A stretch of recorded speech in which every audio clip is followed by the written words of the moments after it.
Have you ever stumbled upon something that you wish you hadn't? Something that feels like it shouldn't exist in this world? Theo Montague had no idea that a quiet afternoon in the old library would change his life forever.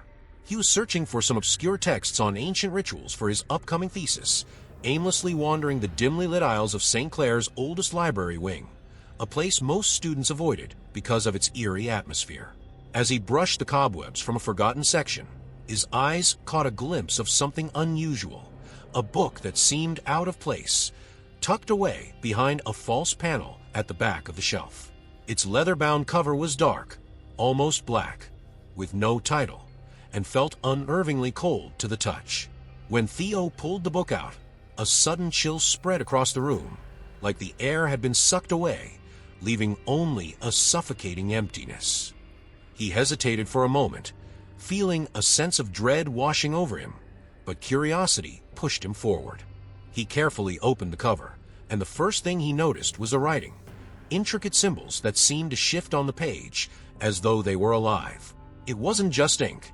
It almost looked like the text was carved into the pages, each mark pulsating faintly, as if the book itself was breathing.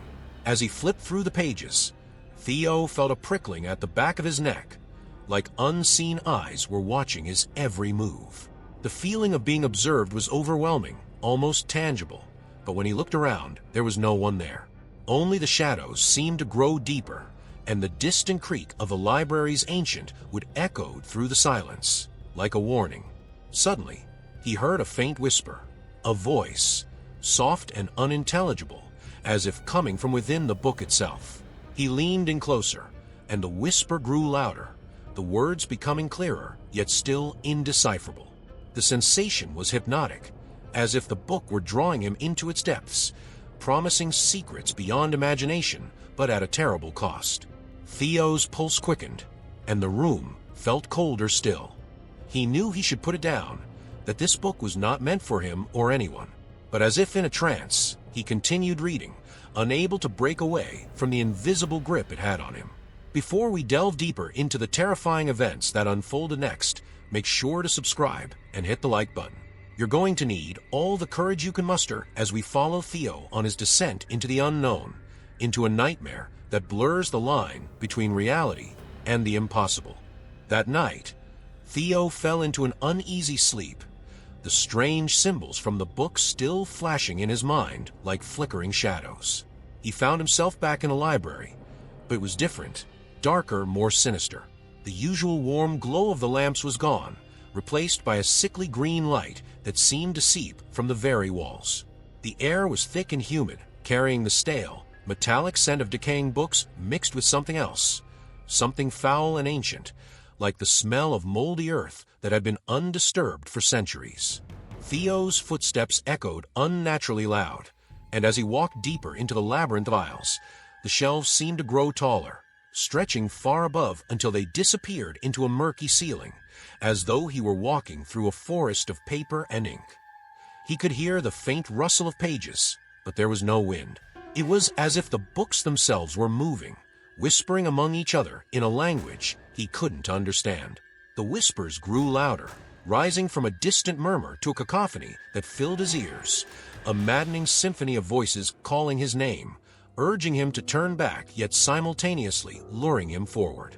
Suddenly, a book fell from a high shelf, landing open at his feet with a dry thud. Theo bent down, his hand trembling as he reached for it. The pages were filled with the same shifting symbols, but now, amidst the intricate lines, he could see something else.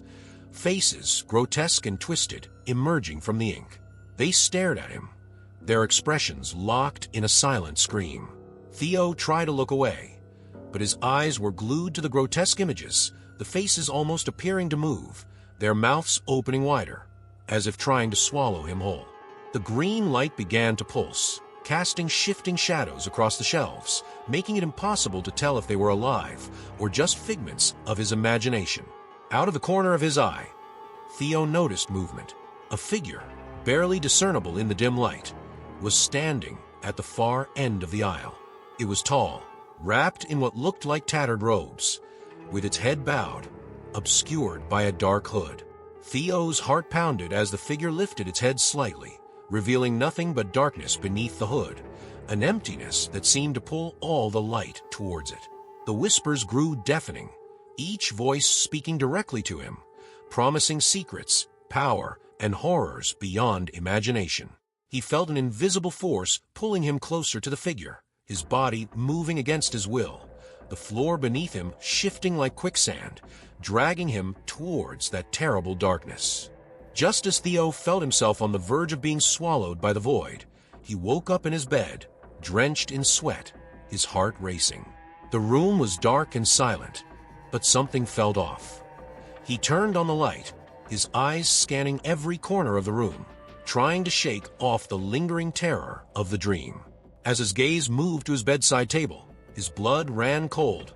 There, resting innocuously beside his lamp, was the same book from the library, open to the exact page with the twisted faces, their ink-stained mouths still silently screaming. Theo couldn't shake the fear that lingered in his mind after the dream. The next day, he carried on with his routine, but the world seemed different, slightly off-kilter, as though he were seeing everything through a dark, warped lens. He decided to take the book back to the library, but as he made his way there, strange occurrences began to happen. It started with fleeting shadows that moved at the edge of his vision, quick enough to seem almost like tricks of the light, but every time he turned his head, there was nothing there. The whispering had returned too, faint and intermittent, just on the edge of his hearing, making him question if it was his imagination or something far more sinister. In class, the whispers grew louder. Theo struggled to focus on his professor's lecture, as the droning voice seemed to overlap with the distorted murmurs from the book. He looked down at his notes, only to find that the words he had written were changing right before his eyes. The neatly penned letters twisted into those same shifting symbols, lines curling like smoke, rearranging themselves into the grotesque faces he had seen in his dream. Theo's hand went cold, his pulse hammering in his ears. He closed his notebook, breathing heavily, feeling the weight of a presence watching him, something lurking in the corners, unseen but very much there. As evening approached, Theo found himself back at the library, hoping to return the book to the dark recess from where it came. But as he stepped into the old wing, the air became thick and oppressive, and the temperature seemed to plummet. His breath came out in visible puffs as he walked down the aisles, the wooden floor creaking beneath his feet, the sound echoing eerily through the silence. It felt like the walls were closing in, and every shadow seemed to lengthen, reaching for him. He tried to shake off the paranoia, but the sensation was overwhelming, like 1,000 unseen eyes were watching his every move. Then he heard it, a sound that made his blood run cold. The unmistakable sound of pages turning, coming from somewhere deep within the aisles. Slowly, Theo moved towards a noise, the rhythmic rustling growing louder, accompanied by a low, almost imperceptible whisper. The sound led him to a section of the library he had never seen before, a hidden passage where the shelves were even older, covered in dust and cobwebs that clung to his skin like fingers. At the end of the aisle, a door stood slightly ajar, a dim, flickering light spilling out from the cracks. Theo hesitated, every instinct screaming for him to turn back, but his feet moved on their own, drawn towards the door. He pushed it open, revealing a small room filled with strange, ancient artifacts, odd statues, skulls, and more books bound in dark leather. In the center of the room was a table, and on it lay the book, open, as though waiting for him. Theo's heart pounded as he approached, the whispering now deafening, coming from all directions, the air heavy with dread. The flickering light revealed something new, a figure standing in the far corner, barely illuminated, its face hidden in shadow. Theo tried to call out, but his voice caught in his throat. The figure slowly lifted its head, revealing eyes that glowed faintly in the dark, filled with malice. Before Theo could react, the door slammed shut behind him, the room plunging into darkness, the whispers crescendoing into a cacophony of unintelligible voices, each one a promise of despair. Theo backed away, his hands trembling as he searched for an exit, but the room seemed to grow smaller, the walls pressing in as the shadows came alive, reaching for him with skeletal hands. He realized with a deep, sinking dread that he was not alone, and that whatever was in the room with him had no intention of letting him leave. The night after his horrifying experience in the library, Theo could barely sleep. Yet when exhaustion finally took him, he found himself trapped in another dream, one far more vivid and terrifying than before. He was back in the small room at the end of the hidden library aisle, but now the flickering light was gone, replaced by an unnatural darkness that seemed to pulse and breathe around him. Theo could barely make out the shapes of the strange artifacts in the room, twisted and wrong, as if the darkness itself were warping their forms. The whispers returned, louder and more insistent, each voice layered upon the next, making his ears ring. Suddenly, the book on the table began to glow with an eerie, green light. It pulsed rhythmically, almost like a heartbeat, illuminating the room in brief flashes. Theo felt compelled to approach it, despite the overwhelming fear gripping his chest. He tried to resist, but his feet moved against his will, inching closer to the table. The whispers now spoke directly to him, calling his name in voices that were both seductive and filled with malice. With each step, the glow of the book grew brighter, the symbols shifting on the pages, reforming into ghastly images of faces twisted in agony, faces that seemed to be watching Theo, pleading with him. Just as he reached the table, the glow suddenly burst into a blinding light, and the room began to twist and spin around him. The walls, covered in shelves, seemed to stretch upwards into infinity, and the shadows poured out of the corners like living ink, coiling around Theo's legs, pulling him towards the book. The faces on the pages began to move, their mouths opening wide, screaming silently, as if trying to warn him of something unspeakable. Theo's hand reached out, hovering just above the pages, as if drawn by an invisible force. The air was thick with the stench of decay, and he could feel the cold breath of something standing right behind him. With a sudden jolt, the room shifted, and Theo felt himself being pulled into the book. The pages were no longer flat. They had become like a swirling vortex, a maw that opened wider, drawing him in. He struggled, his hands clawing at the edges of the table, but the force was too strong. The shadows wrapped around his arms and legs, cold and slick like serpents, dragging him inch by inch closer to the glowing abyss. Theo screamed, but no sound came out, swallowed by the cacophony of whispers that now filled his head, each voice louder and more desperate than the last. In a moment of sheer terror, Theo felt himself falling, plunging into the book's depths, surrounded by darkness and the twisted faces that lined the vortex walls. They stared at him, mouths open in silent screams, their eyes filled with an endless despair that made Theo's heart pound in his chest.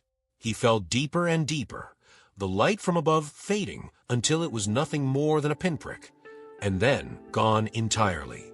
The sensation of falling stopped abruptly, and Theo found himself lying on a cold, hard surface. He opened his eyes and realized he was no longer in the library. He was in his bedroom, drenched in sweat, his heart racing, his hands trembling as they clutched the edge of his bed.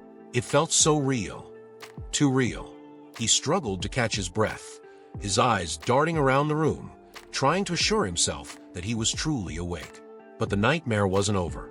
There, lying on the floor beside his bed, was the book, its cover glowing faintly, the symbols on its pages still shifting and writhing. Theo's blood ran cold as he realized that the line between the dream and reality had been crossed, and something from that nightmare had followed him back. He noticed something else, a shadow lingering in the corner of his room. It was subtle, almost imperceptible, but as he watched, it began to take form. The same figure from his dreams, wrapped in tattered robes, slowly emerged from the darkness. Its head was bowed, but Theo knew it was watching him, waiting. Panic surged through him as he grabbed the book, his fingers burning on contact as the whispering filled his head once again. He had to end this, to find a way to break whatever curse had taken hold of him. But the shadow moved closer, And Theo knew, deep down, that the true nightmare was only just beginning. After the terrifying events of the previous night, Theo knew he had to find answers. He couldn't ignore the eerie, almost supernatural feeling that the dream had left behind, nor could he deny the book's existence, sitting innocently by his bedside, as if mocking him. Theo cautiously picked it up, feeling the same chill run through his hand, and noticed that the symbols were no longer shifting. Now they were static, spelling out words he could almost understand. Something within the book wanted to be read, but it was as if the text was alive, waiting for the right moment to reveal itself. Desperate to understand what was happening, Theo decided to dig deeper. He spent hours researching, combing through every library and archive he could access.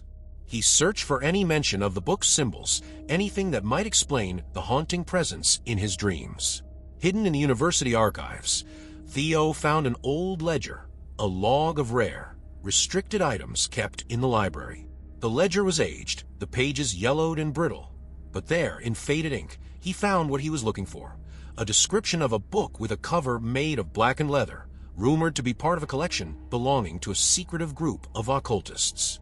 The occultists, according to the notes, were scholars who had attempted to bridge the gap between the world of the living and the unknown beyond, a bridge that, once crossed, could never be undone. Theo's heart sank as he read the words. It described how they used the book to conduct rituals meant to summon and communicate with entities from another plane. Those who had read its pages were said to be marked, followed by shadows, driven mad by whispers that spoke only to them. It dawned on Theo that he was becoming one of them, an unwilling participant in an age-old ritual that he could not fully comprehend. The symbols in the book, now, seemed to pulse with a dark energy as Theo compared them with the notes he found. He realized, with growing horror, that the twisted faces he'd seen were the souls of those who had come before him, trapped within the pages, their screams silenced, but their suffering eternal. The connection between the dreams and the real world was becoming clearer, each piece of evidence pointing to one inescapable truth. The book was alive, and it demanded a new soul to join its collection.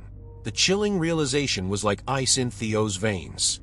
The faces he had seen, their hollow, desperate eyes, were trying to warn him. They were pleading for release, but he had no idea how to help them, or even if he could. Determined not to become another one of the book's victims, Theo knew he needed more answers. He reached out to an old professor, Dr. Caldwell, a man known for his expertise in ancient languages and obscure mythology. Dr. Caldwell had left the university under mysterious circumstances, rumored to have delved too deeply into the occult. Theo tracked him down to a decrepit old house on the outskirts of town, a place that seemed to sag under the weight of forgotten secrets. The door creaked open, and Dr. Caldwell stood there, his eyes hollow, as though he'd already glimpsed the same darkness that now haunted Theo. Once inside, Theo showed the professor the book, and Dr. Caldwell's face went pale. He refused to touch it, his hands trembling as he pointed to a specific symbol on the cover. "This is not just a book," he whispered, his voice barely audible. "It's a vessel, a gateway. Once it has you, there's no escape unless the ritual is undone." Theo's stomach twisted as the professor explained that the book was meant to trap the reader between the worlds, a bridge between dreams and reality, where the boundary was paper-thin. Every dream Theo had was part of the ritual, pulling him deeper into the void, closer to the point of no return. Dr. Caldwell revealed one last chilling fact. Those who were marked by the book could never be free unless they passed the curse to another. The book demanded a successor, a new soul to torment, and only then could Theo hope to break free. But there was something else, something that made Theo's blood run cold. The professor admitted that he too had once been marked, and he had passed the curse to someone else to save himself. The guilt had driven him to the edge of madness, and now he lived in hiding, knowing the darkness was still out there, watching, waiting. Theo left the professor's house with a heavy heart, the full weight of his situation pressing down on him. The whispers returned that night, louder and more insistent, as if they knew what he had learned. He could feel the shadows closing in, could see the figures lurking just beyond his sight, their faces twisted in torment. The line between his dreams and reality had dissolved completely, and now, every waking moment felt like a nightmare. Theo knew he had a choice to make, a terrible, impossible choice: to save himself by damning another, or to face whatever fate the book had in store for him alone. The more Theo learned about the book, the deeper his desperation grew. He knew he could not go on living with the knowledge of what awaited him if he couldn't break free from the book's grasp. Every day felt like a descent further into madness, with the whispers growing louder, the shadows in the corners of his vision becoming more defined. He no longer knew if he was awake or still trapped in some twisted nightmare. The book had become an ever-present weight, its dark power seeping into his thoughts, into every aspect of his life. Determined to fight back, Theo decided to confront the shadows. He began seeking out anyone who might know more about the book's origins: historians, occult enthusiasts, even self-proclaimed mediums. It was during one of these searches that he found a clue, something hidden away in an old journal kept by a man named Father Mathis, a priest who had once been involved with the same group of occultists that had used the book centuries ago. According to the journal, the only way to sever the connection with the book was to perform a ritual in the place where the curse had first been invoked, deep within the forgotten catacombs beneath the university. The very idea filled Theo with dread. The catacombs were off-limits, rumored to be unsafe, and the entrance was hidden somewhere in the old wing of the library, in the very section where he had first found the book. But Theo had no choice. He knew he had to go down there, had to finish what he had started before the book claimed him completely. The whispers spoke to him even now, their voices a twisted chorus of mockery and temptation, urging him to give in, to let go and accept his fate. He ignored them, focusing instead on the instructions in Father Mathis's journal, detailing the ritual, a ritual that required an offering of blood, a binding of spirit, and something precious from the one seeking release. Theo descended into the old library once again, this time under the cover of darkness. The building was empty, and each step he took seemed to echo endlessly in the silence, like the very walls were whispering back at him. He reached the hidden door at the back of a library, the air growing colder with each passing moment. He could feel it, a presence, something watching, something that had been waiting for him to return. With a trembling hand, he pushed open the door and found the stone steps leading down into the depths below. The catacombs were worse than Theo could have imagined. The air was damp and filled with the scent of rot, and the narrow passageways twisted like a maze, leading him deeper underground. The walls were lined with alcoves where old, forgotten relics lay in crumbling disarray, bones, fragments of statues, and strange symbols etched into the stone that seemed to move when he wasn't looking. Theo held a flashlight, the beam flickering as though the darkness itself were trying to extinguish it. Every so often, he would hear a rustling, a whispering that seemed to come from nowhere and everywhere all at once, making his skin crawl. As he ventured further, Theo found himself in a large, open chamber. The ceiling arched high above, lost in shadow, and in the center of the room was a stone altar, ancient and covered in dark stains that looked suspiciously like blood. Theo's breath came out in shallow gasps as he approached the altar, the book in his hands feeling heavier with every step. He set it down, opening it to the page the journal had described, the symbols glowing faintly in the dim light. The air grew colder still, and the shadows seemed to gather around him, coiling closer, waiting. Theo cut his palm, the pain sharp but grounding, and let the blood drip onto the pages of the book. The symbols pulsed, absorbing the blood as if the book itself were alive, and the whispers grew louder, more insistent. Theo recited the words from Father Mathis's journal, his voice shaking, echoing off the stone walls. The shadows around him began to move, shifting and swirling, taking shape. Figures emerging from the darkness, their forms barely distinguishable, but undeniably human. Faces twisted in agony, eyes hollow, mouths open in silent screams. They were the souls trapped by the book, and they reached out towards Theo, their fingers like tendrils of smoke. Suddenly, from the far side of the chamber, a figure emerged, one that was different from the rest. It was the hooded figure from Theo's dreams, its presence filling the room with a crushing sense of dread. It moved closer, and Theo could see beneath the hood a face that looked exactly like his own, but twisted, eyes filled with malice and despair. The realization hit him like a blow. This was what he would become if he failed, a part of the book, forever bound to its darkness. The whispers screamed now, urging him to stop, to surrender, to let go. But Theo refused. He took the item most precious to him, a small locket that had belonged to his mother, something he had carried with him always, and placed it on the altar, the final offering. The air around him seemed to shatter, the whispers turning into an agonizing wail as the hooded figure lunged at him, its hands outstretched, fingers like claws. Theo closed his eyes, bracing for the impact, but instead felt a sudden rush of warmth, a light so bright it pierced through the darkness even behind his closed eyelids. When Theo opened his eyes, the chamber was empty. The book lay on the altar, its cover now blackened and cracked, the symbols faded and lifeless. The figures were gone, the whispers silenced, and for the first time in days, Theo felt the heavy presence lift from his mind. He was free, or at least he hoped he was. But as he picked up the book, intending to destroy it, he felt a faint pulse, a last flicker of the darkness within, and knew that it was not over yet. Theo knew he had to end it once and for all. The ritual in the catacombs had weakened the book's hold on him, but he could still feel its influence.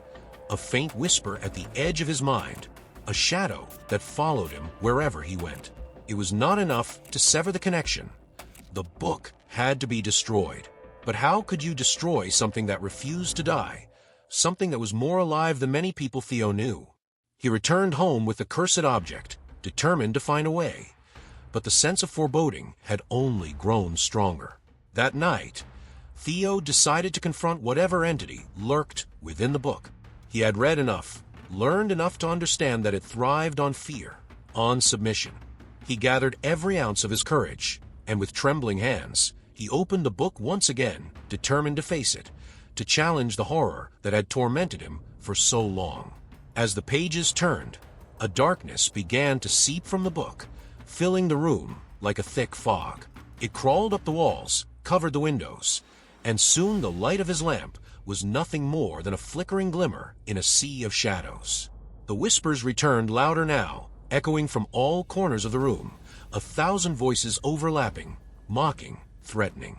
Theo stood his ground, refusing to let the fear consume him, though his heart raced with terror. He shouted at the darkness, demanded that it show itself, that it stop hiding behind whispers and shadows. The room seemed to shift in response, the walls stretching, the ceiling rising into darkness, until it no longer felt like his small apartment, but a vast and empty void. And then, emerging from the fog, the hooded figure appeared once more. It moved slowly, the robe fluttering as if caught in an invisible breeze. This time, there was no mistaking the face beneath the hood.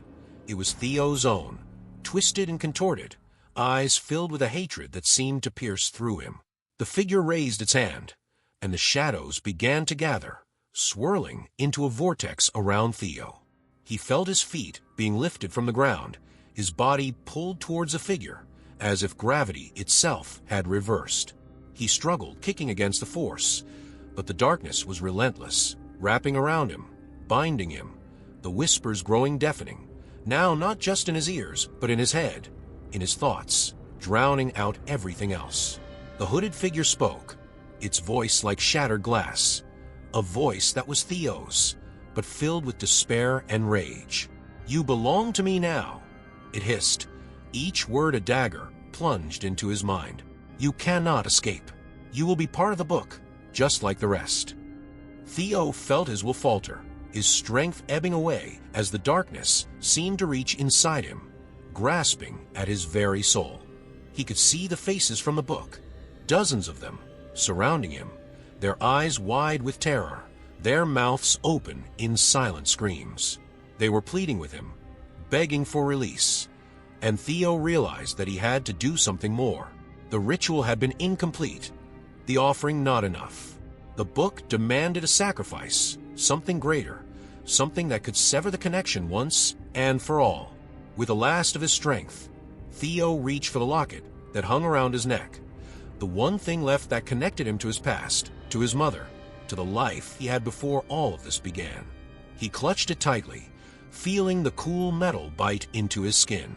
The hooded figure lunged at him, its hands outstretched, but Theo pressed the locket against the book, shouting the words he had memorized from Father Mathis's journal. A blinding light erupted from the book, piercing through the darkness, the whispers turning into a deafening wail of agony. The shadows recoiled, the fog dissipating, the hooded figure disintegrating before Theo's eyes, its face contorted in a final expression of shock and rage. Theo felt himself falling, his body crashing to the floor as the darkness lifted, the room returning to normal. He lay there, gasping for breath, the book now nothing more than a pile of ash beside him, the locket glowing faintly, then fading. Theo struggled to his feet, his body aching, his head pounding, but the whispers were gone. The presence that had haunted him, the cold weight that had pressed on his mind, had vanished. He looked around, the room bathed in the warm light of his lamp. The shadows, now just shadows, nothing more. He had done it. He had faced the darkness, confronted the terror, and survived. But as he stood there, a deep unease began to settle in his chest. Something fell wrong, something he couldn't quite place. He looked down at his reflection in the mirror across the room, and his blood ran cold. There, in the reflection, was the hooded figure, standing right behind him, its face hidden, its eyes glowing faintly in the dim light. Theo spun around, but there was nothing there. He turned back to the mirror, and the figure was gone, replaced by his own terrified face. He stumbled backward, his heart pounding, the realization crashing down on him. The book was gone, but the darkness had left something behind. A piece of it had stayed with him, a reminder that some horrors could never truly be escaped, only delayed. Theo knew, deep down, that this was not the end. The whispers might have stopped, but the darkness still lingered, waiting, watching, and someday it would return. And when it did, Theo would have to be ready, because this time it wouldn't let him go. After the horrific confrontation, Theo thought he had managed to free himself. The ash of the book still lay scattered across his apartment floor, a dark reminder of the nightmare he had lived through. But even as he tried to move on, to convince himself that it was over, a lingering doubt clawed at his mind. The darkness was no longer visible, the whispers no longer deafening, yet an inexplicable sense of being watched followed him at every turn.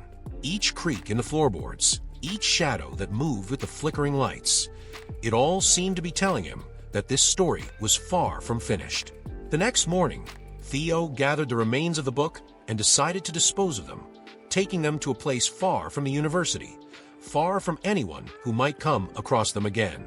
He drove for hours, reaching a desolate stretch of woodland where he buried the ash beneath the roots of a tree, hoping it would be enough. But as he stood there, shovel in hand, the world around him seemed to grow colder, a chill breeze brushing against the back of his neck. He could almost swear he heard a faint whisper carried on the wind, his name echoing between the trees. Theo shook his head, telling himself it was just his mind playing tricks, the aftermath of too many sleepless nights. When he returned home, the apartment felt different, quieter, but not in a comforting way. The kind of silence that pressed in on him from all sides, almost alive in its intensity.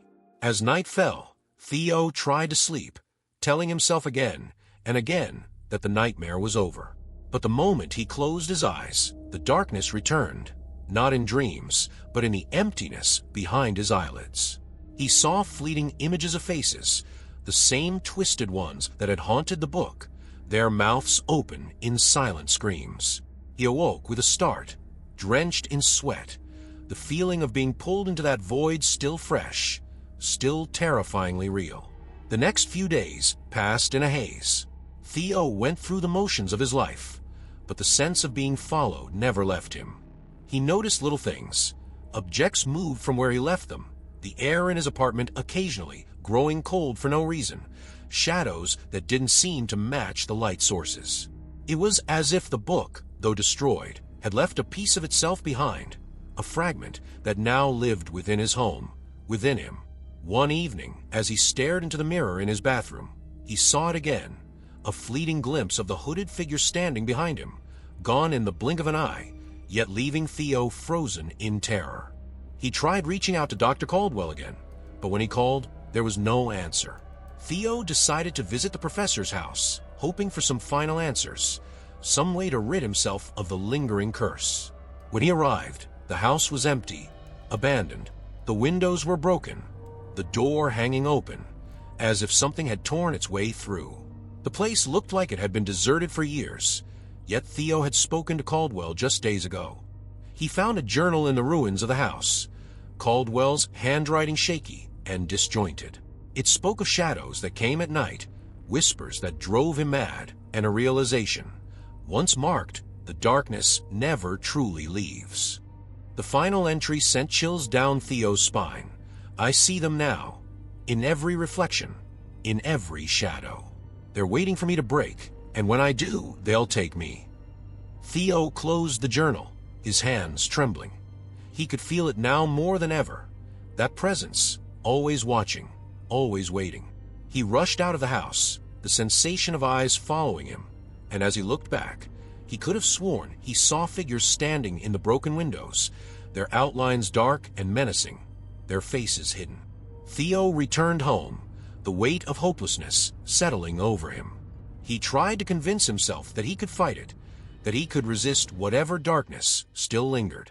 But deep down, he knew that the battle wasn't over. The shadows seemed to grow darker with each passing day, the whispers beginning to return, just faint enough to be mistaken for his own thoughts. He avoided mirrors, avoided the dark corners of his apartment, but there was no escaping it. Whatever he had done, whatever ritual he had attempted, it had not severed the connection, only delayed the inevitable. The final scene finds Theo sitting in his apartment, the lights flickering, the air cold. He looks around, knowing that somewhere in the shadows they are waiting. He turns on a camera, his face pale, eyes hollow, and begins to record. If you're watching this, you need to know, it never ends. The book may be gone, but the curse isn't. It's still out there, and it's coming for me. If you find anything like what I found, destroy it. Don't read it, don't touch it, just get rid of it, because once it sees you, it never lets go. The camera flickers, the image distorting, and for a brief moment, a figure appears in the background, hooded, faceless, its presence undeniable. Theo turns, his eyes widening in terror, and the screen cuts to black, the only sound a faint whisper that echoes for just a moment before silence takes over.